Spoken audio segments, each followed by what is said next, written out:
Hi guys! Ito nga pala ang nagaganap ng graduation day ng anak ko. At ready na sila sumayaw ng cotillion dance. Bising-busy na mga ina sa kaka-video ng kanilang mga anak.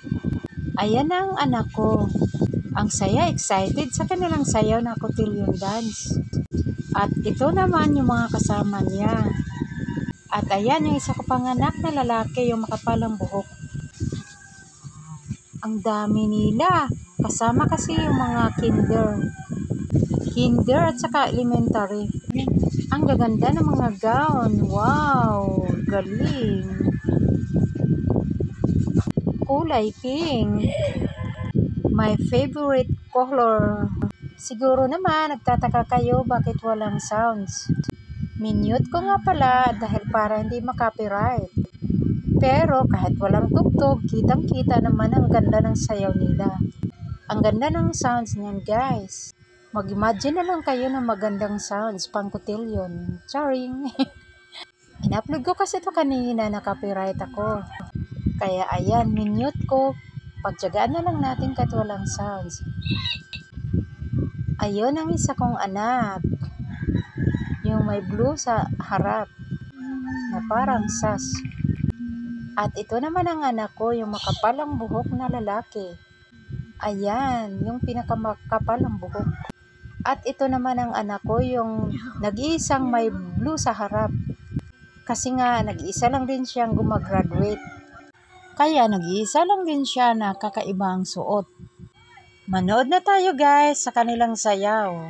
Kanya-kanya na lang muna tayong imagine guys kung anong tugtog ng kanilang sayaw. Basta tugtog ng pang cotillion dance ay okay na. I-upload ko lang kasi to para remembrance sa kanilang graduation day at cotillion dance. Ayan ang anak ko, yung may blue. Nag-isa lang siyang nag-graduate ng grade 10. Ang kasama niyang gagraduate ay kinder at saka grade 6. Sa high school ay nag-isa lang siya, grade 10. Wow, ang galing ng sayaw ng anak ko. Ang galing din ng partner niya.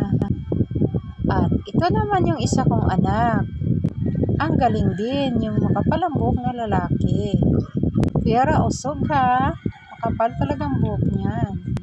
Ang cute din ng isang bata. Oh, ayan. Yan ay si JD. Kapitbahay namin. Kung gusto niyo namang mapanood na may sounds guys, pwede niyo silang mapanood sa apps na Double T. Doon ay maririnig nyo kung anong sounds mayroon ang dance na yan. Search nyo lang ang AI Single Mother. Uulitin ko, AI Single Mother doon sa Double T. Kompleto ang sounds niyan dahil walang copyright doon. Dito kasi ay may copyright. Kaya pasensya na kayo guys kung wala itong sounds dahil nag-iingat lang tayo. Mahalaga, may remembrance ako sa anak ko na kakagraduate lang. Ayan, yun yung anak ko, yan. Kakagraduate lang noon. Mahalaga, may remembrance ako sa kanyang sayaw na cotillion dance. At ayun naman yung anak kong isa. Magkasama na sila sa sayaw na cotillion dance. Maganda kasi kung marami. Ayan. Ang gaganda talaga tingnan nito, lalo na kapag may sounds. Okay na rin, at least may remembrance sila magkapatid na sumayaw sila ng cotillion dance. Busy-busy din ng ibang mga nanay sa kaka-video ng kanilang mga anak, tulad ko. Siyempre, ganun talaga mga nanay. Masaya kasi ang mga nanay na makita ang kanilang mga anak na sumasayaw. Kaya ayan, video dito, video doon. Nga pala guys, sa mga may pusong mamon dyan, please pakiclick ang subscribe sa aking YouTube channel and follow my FB page. See you next video. Thank you for watching. God bless us all. Bye!